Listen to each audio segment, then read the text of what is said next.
everyone, and welcome to It's Always Sunny in Phoenix, a weekly podcast where we keep you up to date on everything Phoenix Suns basketball. On this episode, we're going to talk a bit about Devin Booker and the jokester that trash-talked him. After that, we'll talk about the injury and absence of Dragan Bender, and then have a bit of an all-star weekend primer discussion. I'm Charlie, and I'm joined by David and Mitch. What's up, guys?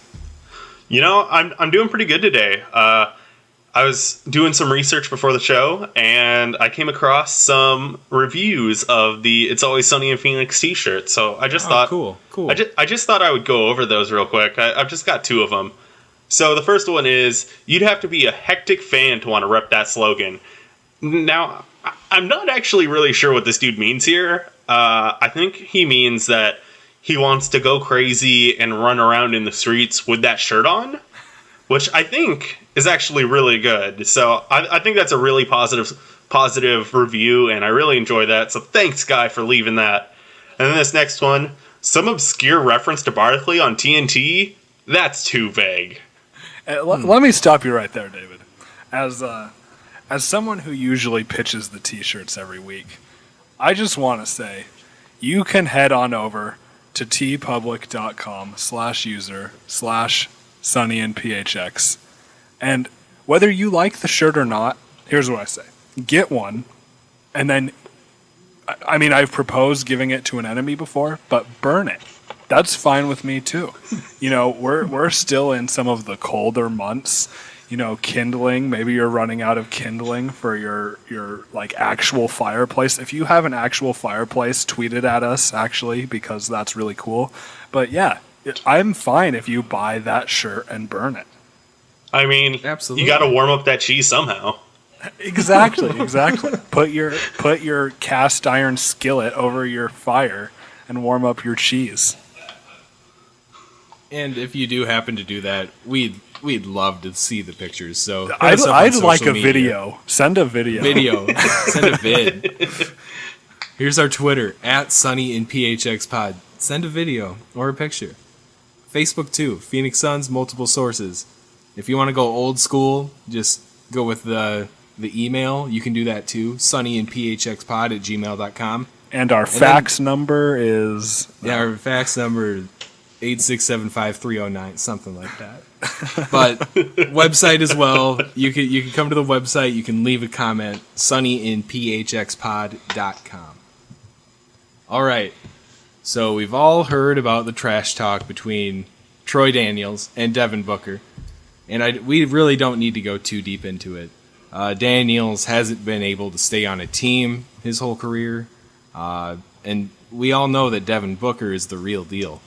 So rather than keeping the trash talk flowing, let's bring things back to Booker, kind of like we always do on the show. So I know where I stand on this, but what do you guys think? Did you like seeing Devin Booker throw some trash talk out there? Oh, I love it. I love it, like, with every ounce of my being. I absolutely love trash talk, and everyone getting, like, all, like, sore about it and being mad that there was some trash talk going on, and then talking about how dare Devin Booker talk about the great Tony Daniels like that and all that. His name's Troy, isn't it? Yeah, whatever. Exactly. It really backs it up. But yeah, I mean, like, I absolutely love the trash talk. I told you guys right away that if we're hated, I'm totally okay with that, because that means that people are looking at us, and I'm cool with it. I love Devin. I got his back 100%, and TD sucks, so who cares? Yeah, I mean, Terry Daniels, like, come on. But I mean, you make a good point, and I do enjoy the trash talk. I enjoy seeing the guys get fired up, but I do worry about people hating us a little bit. Like, if you actually watch us consistently and, like, follow Devin Booker on Snapchat and stuff, like, you'll realize he's a good kid. You know, he's not... People who know him from just this incident are going to have a very skewed perception of him. I just want people to know our baby boy Booker for the good kid that he is. Yeah, and we've seen the stars and even coaches talk about how great this kid's going to be and how mature he is for his age. So, I think Booker needs to just keep the trash talk flowing, though. I really think he does. I think he can get into... He might be the kind of guy that can really fire himself up. And, maybe he says he talks trash to himself to get himself going. I don't know if he can still say he does that. I don't think he can still go with that, pull that card, but I don't know. I love it. It feels old school. I like seeing him go hard at people. And hopefully this little incident is enough to really maybe spring him onto a new level. Score some more buckets. And on this, the day of this game is the day his Nike commercial came out. Oh, that was dope too. Great commercial. I watched it. I went back to back with it. I finished the first view of it, and then I instantly restarted it and did a second view. It was just so good. I really enjoyed that commercial. But you can't go talking smack to him. You can't go talking smack to the guy the day his Nike commercial drops. I mean, come on. Where is Tony Douglas's Nike commercial? Yeah, once Trey Daniels gets a Nike commercial, then I'll listen to him. I think the worst part about that is Tony Douglas actually is an NBA player on the Grizzlies. So whatever. Yeah, they got a lot of them TDs.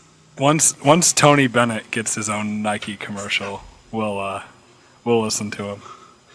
Be nice to Anthony Bennett. I thought his name was Dan. Okay, let's just move on. All right, let's talk about Dragan Bender here for a little bit.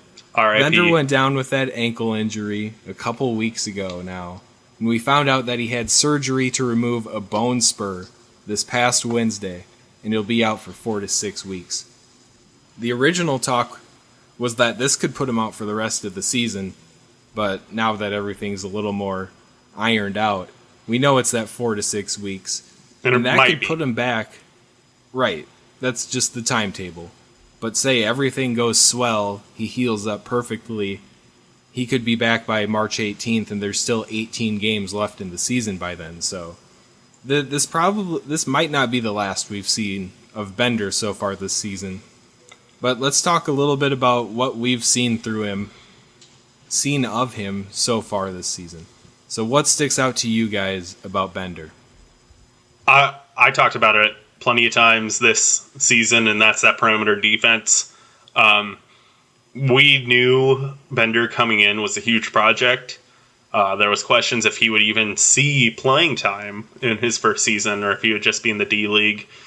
And, I mean, I think even originally there was talk about whether he would even come over before leading up to the draft. There was talk about if he would ever come over. So the fact that he got playing time is really good. I think if he was on another team, he probably wouldn't have gotten that playing time, which is unfortunate. But it's fortunate for us. We got to see him.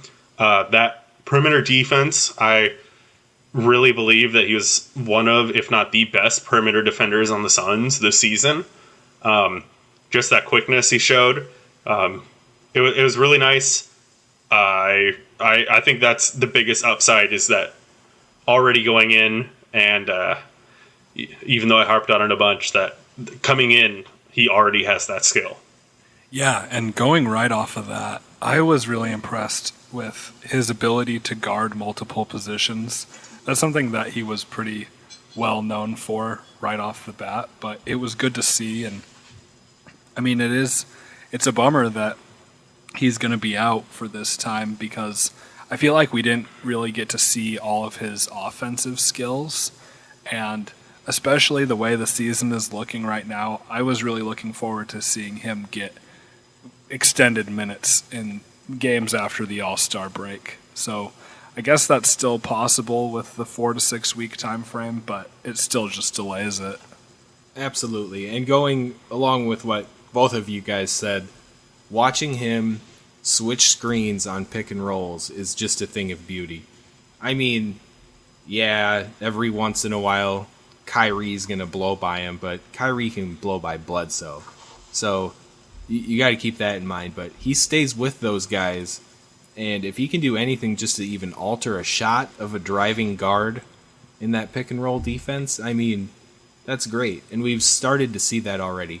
But the thing I was most impressed with has been his confidence compared to how we saw him at the beginning of the season. David and I were at a summer league game, and we saw Bender play, and Bender looked like a deer in headlights. He was shaken up during that summer league, and I thought, oh man, this guy really is going to be a project. But going through the season here, we saw him get more minutes. We saw him become more comfortable. He was pulling threes, no hesitation, and we got to see some of that stroke come out, that nice touch that he has from out there. So, yeah, I'd like to see his game, maybe see him do a little more work from the high post, and maybe even down on the block if he has a shorter guy on him, just to see what happens. We didn't get to see much of that, but I'm impressed with how he has progressed so far this season. I mean, number 4 pick, he's not starting. You want to see him improve throughout the season. And I think even though he's not putting up the stats, all those little things add up. And I think it was really nice to watch him so far this year. Yeah. And I definitely, if there was one thing that I had to ask for, like that I wanted to see, was some lineups where he wasn't necessarily paired up with guys like Bledsoe or Knight. Maybe a lineup that had something more along the lines of we got more minutes maybe with that Ulyss, Booker, maybe like Jared Dudley or TJ, and then Marquise and Dragan. We really didn't get those kind of lineups, and I say that kind of lineup specifically just because those guys aren't as much of like kind of dribbling out the possession and ball dominant. Even though Booker is kind of ball dominant, he can work off the ball, and some of that is what I would have liked to see to maybe get some more touches for Bender, to where it didn't seem like to some people that he was just on an island at the 3-point line.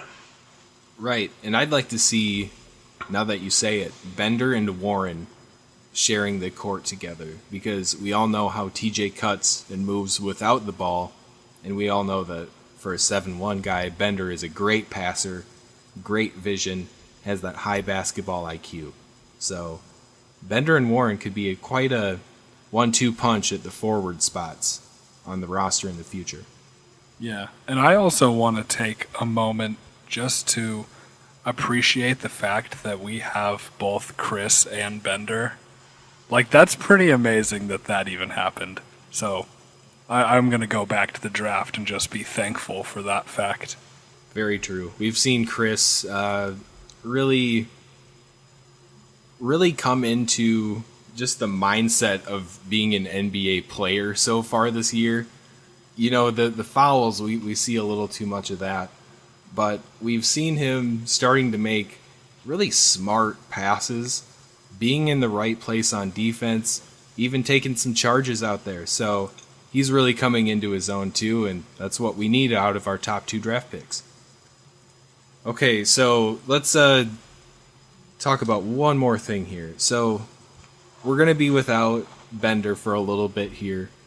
We just had Tyson Chandler turn that ankle the other night. That did not look good.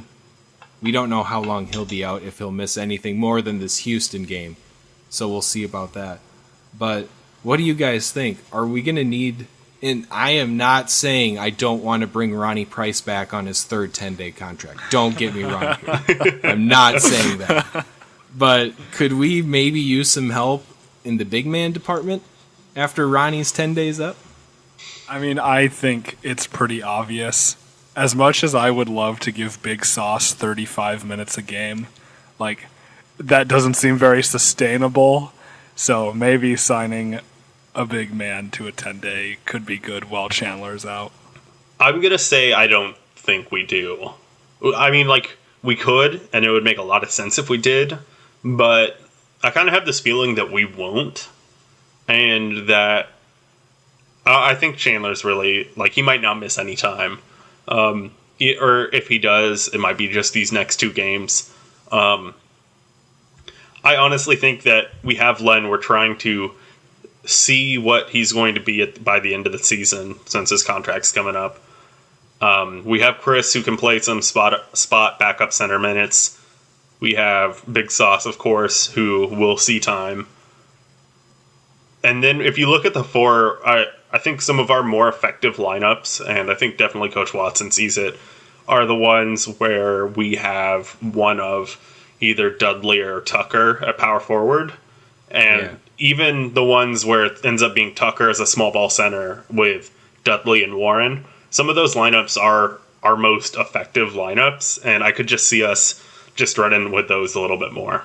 Yeah, and that's a good point because we were running with those lineups quite a bit against the Bulls when we played them on Friday, the 10th of February.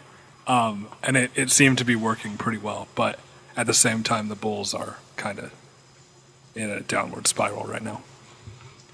That is true. Technically. But, you know, I was thinking about this, and do we need to bring in another guy, another big guy? And then I thought about who do we have playing there? I thought about Jared Dudley.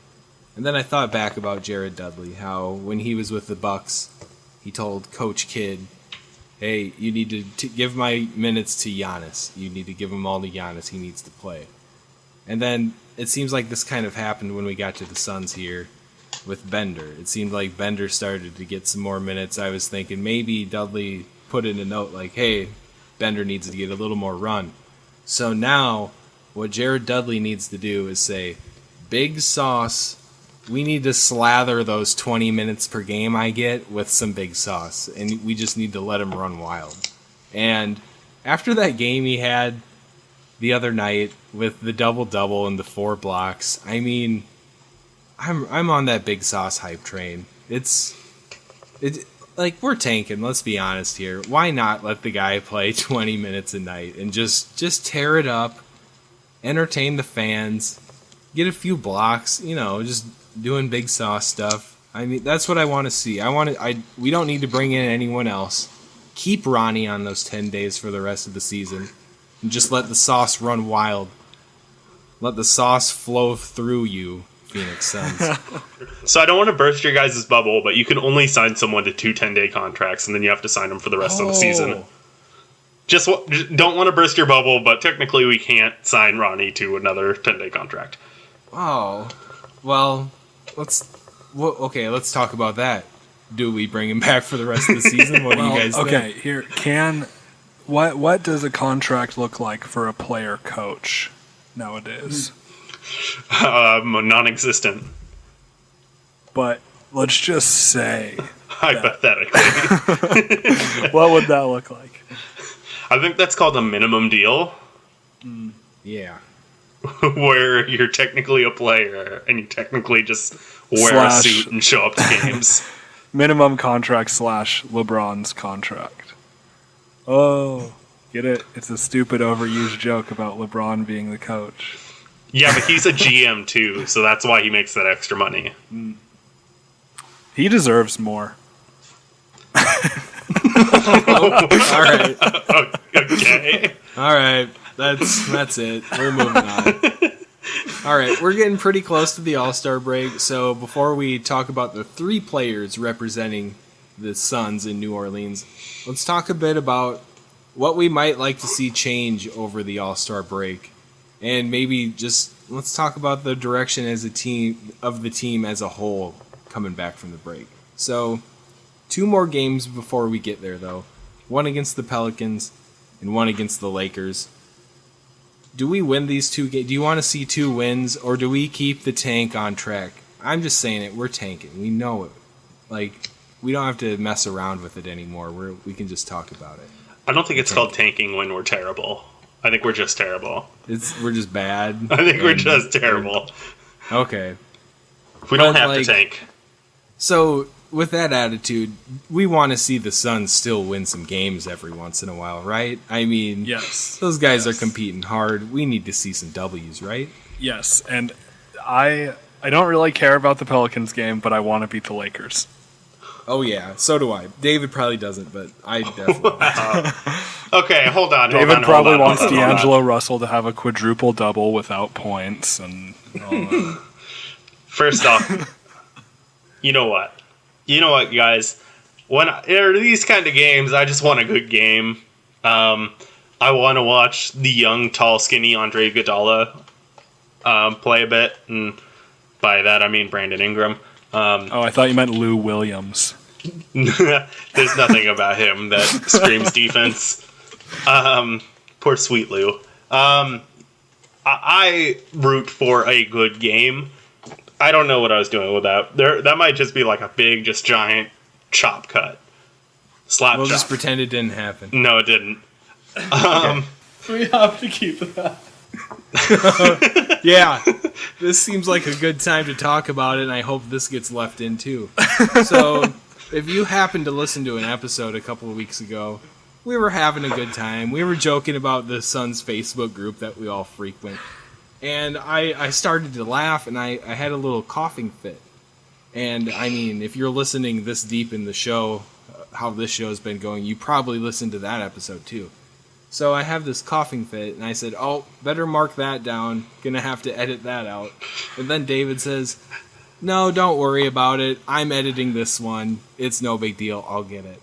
And when I re-listened to the episode after we published it, and I heard that, I just about died laughing and laughed at David. So I just wanted to share that. So I apologize if my coughing offended you a couple weeks ago. Hey, I poked fun at it last episode, technically, so without going into detail, just saying how if I'm editing it, something may or may not actually be edited correctly.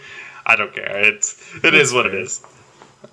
It's fair. So, the leading question, do I want us to win these next two games, or do I want us to tank, because that's what we're doing?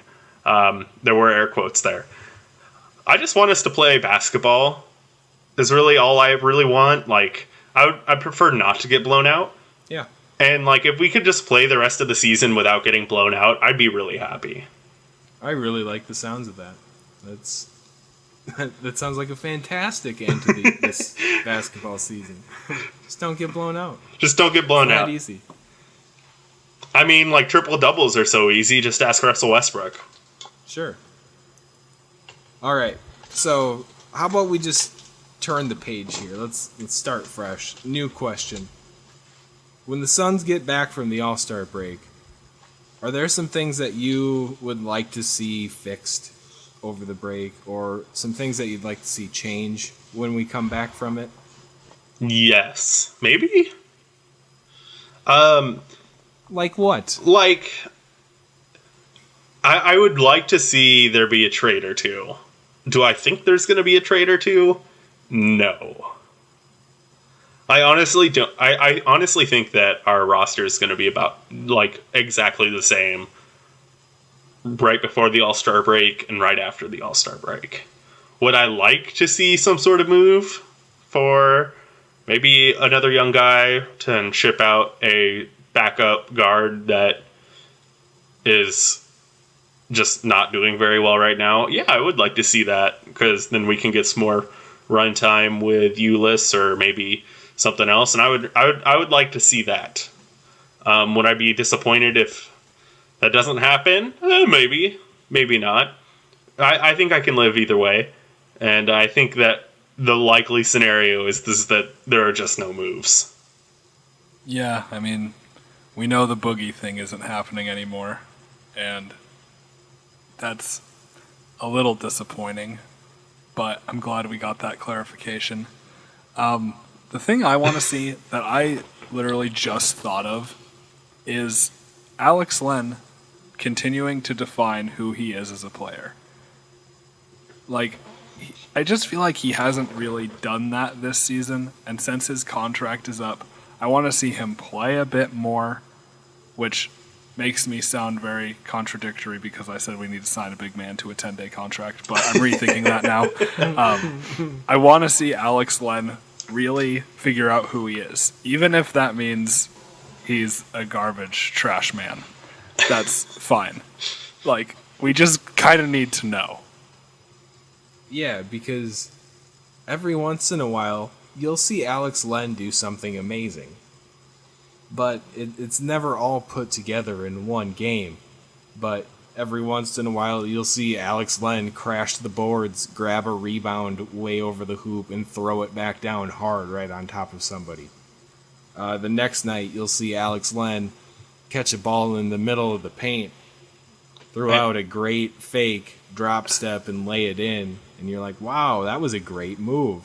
And then the other night in garbage time, you see Alex Len wide open on the three-point line. Why not? Let's pull it. He has that smooth stroke. He'll make some of them. He drains it. So all the tools are there. You see him grab all the boards. You see him get buckets under the rim sometimes. But there's just so many things missing.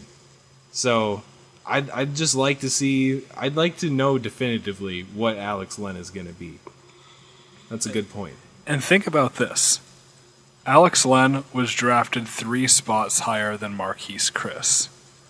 I know you can't compare the 2 draft classes, but when you think of it that way, it's kind of disappointing.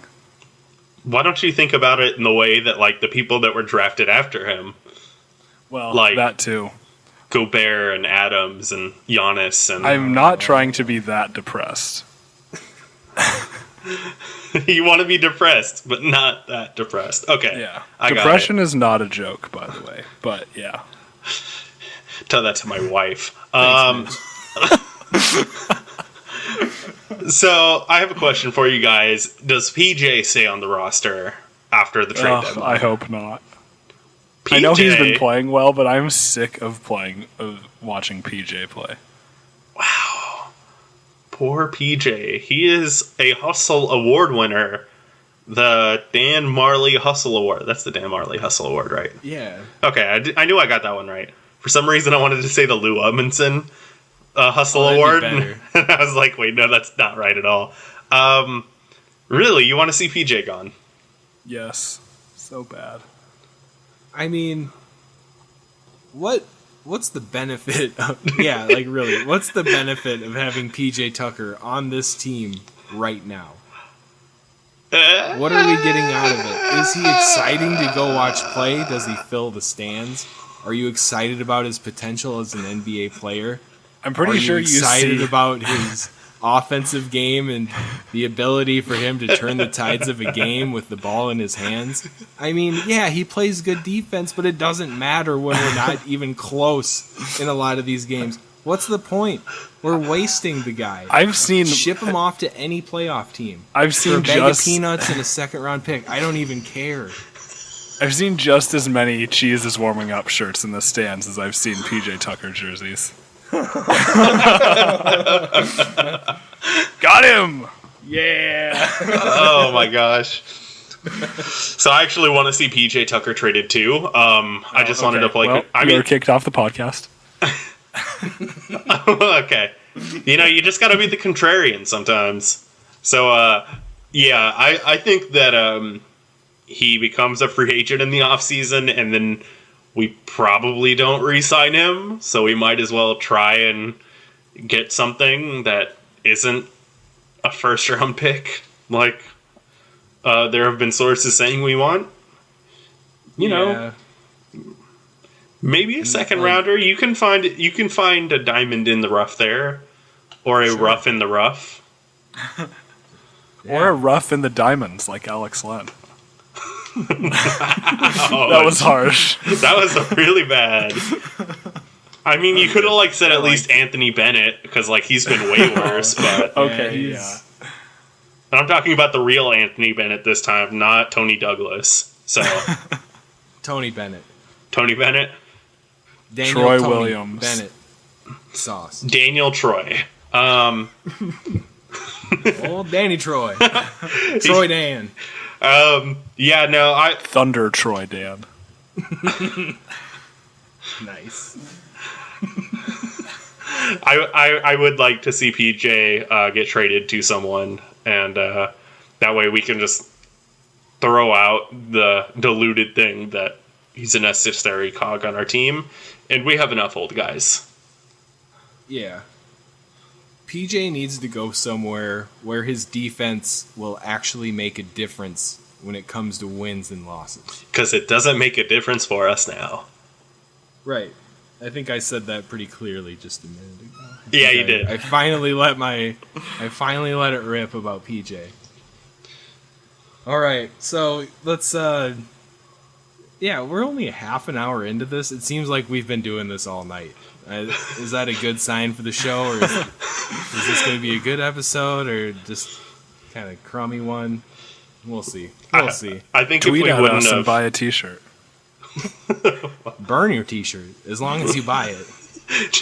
as long as we get that money, you can do whatever you want. You burn it, you buy it. You can wipe your ass with that T-shirt. I don't care. Fine by me. Buy the long sleeve if you're going to do that. Then you got 2 wipes.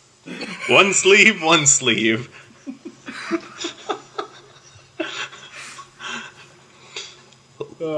Like, guys, our podcasts are normally like pretty like downhill fast, and I feel like this one is just like especially just like it started, and then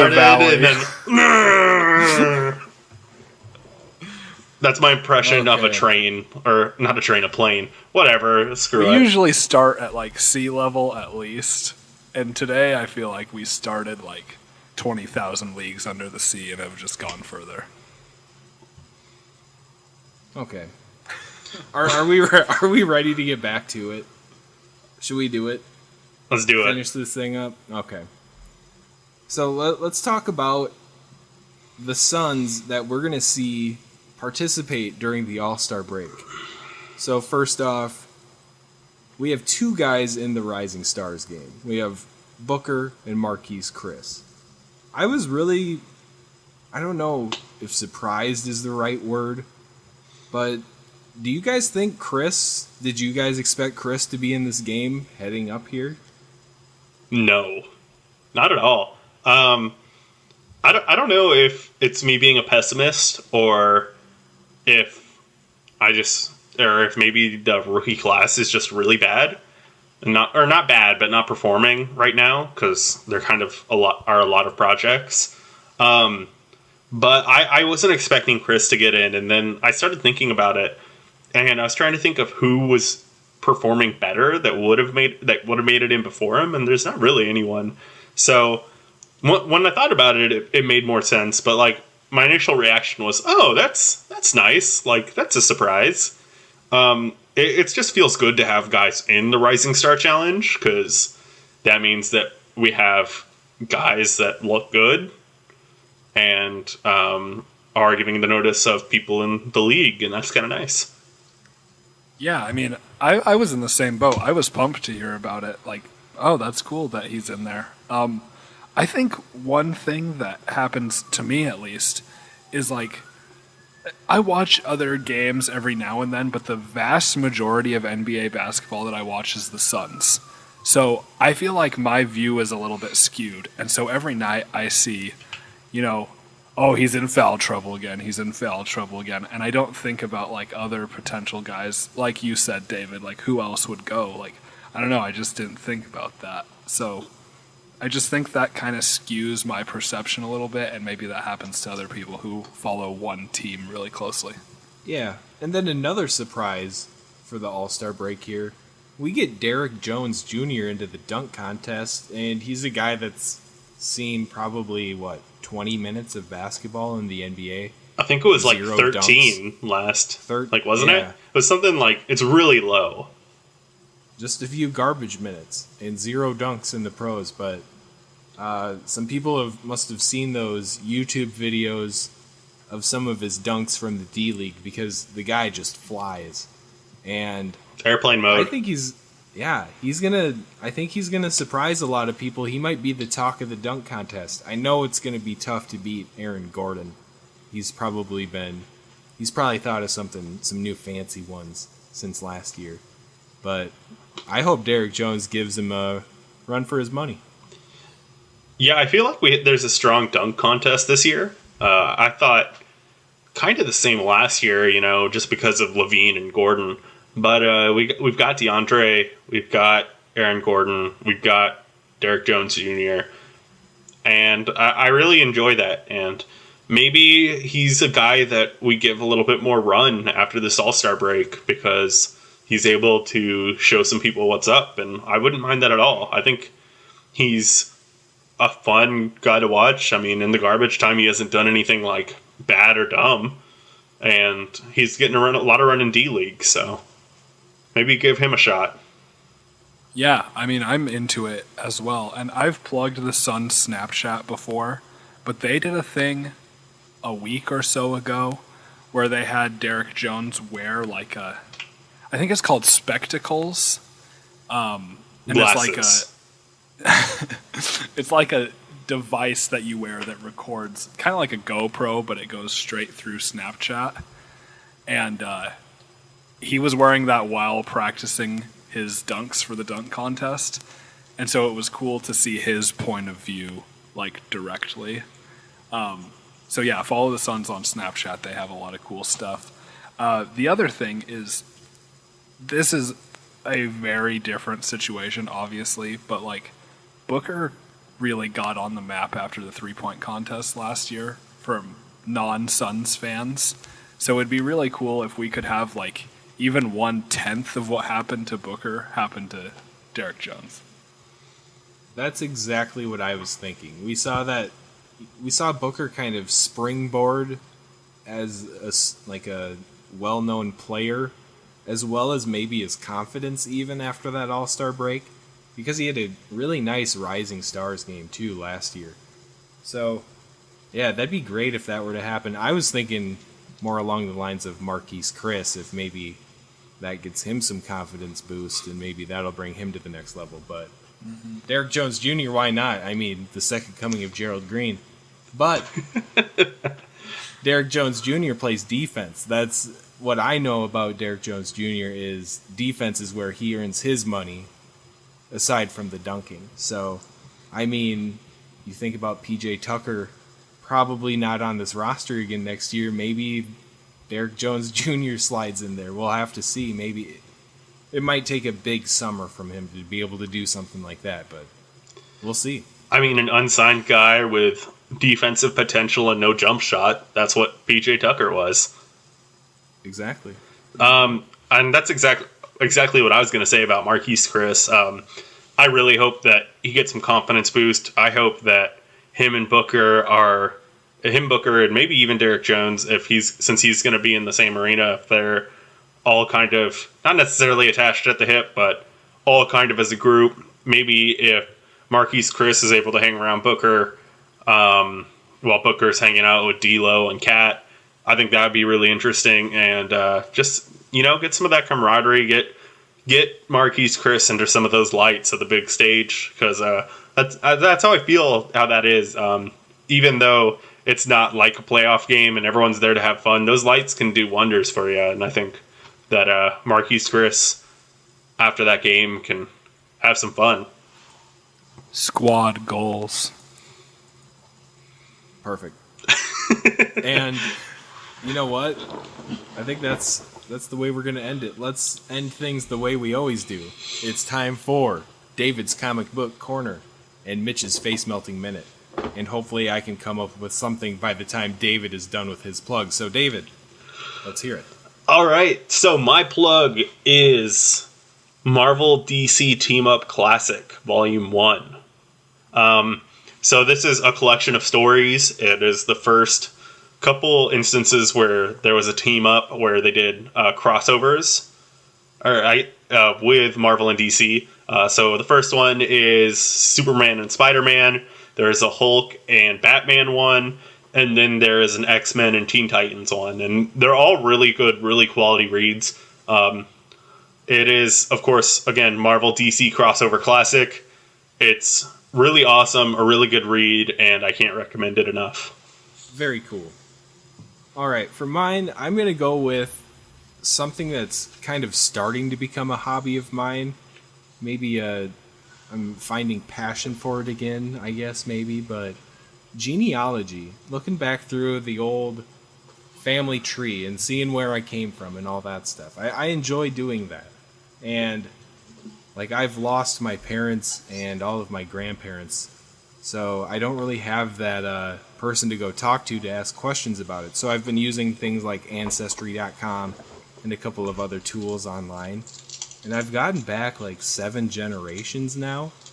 and I want to keep going. I've kind of ran into a snag. So, I don't know. It's just really fun to keep going back and see where did these people come from. I wonder what they did. And then when you see like old census sheets and you can see like what your great-great-grandpa did for a living, the guy you've never talked to and maybe your dad didn't talk about so much. You just don't know much about him. But you go back and you see these updates and things. Really cool stuff. And I thought about this. I got an email from Ancestry.com with a new hint to my family tree, and it was a picture of my great uncle, and then it would have been my mom's cousin, I think it was, but it was just an old picture of them from the 40s or something like that. And it's just really, really cool to see that because you can see the family resemblance, and it's just neat to see that. So that's all I got from mine. Mitch, let's hear yours. Yeah, that is really cool. That's super exciting. Today, I am going to plug one of my favorite albums ever, Periphery 2 by Periphery. It came out in 2012, and it has two of my favorite songs ever on it, and that would be G and Luck is a Constant. So check that out. It's really, really good. Right on. Good stuff. And that'll do it for this week, everybody. Be sure to hit us up on social media. Our Twitter is @SunnyandPHXPod. Facebook is Phoenix Suns, multiple sources. Our email is sunnyandphxpod@gmail.com. Head over to the website at sunnyandphxpod.com and the entire Multiple Sources blog and podcast network. We'll see you next week. Go Suns. Are you ready? Oh, yeah.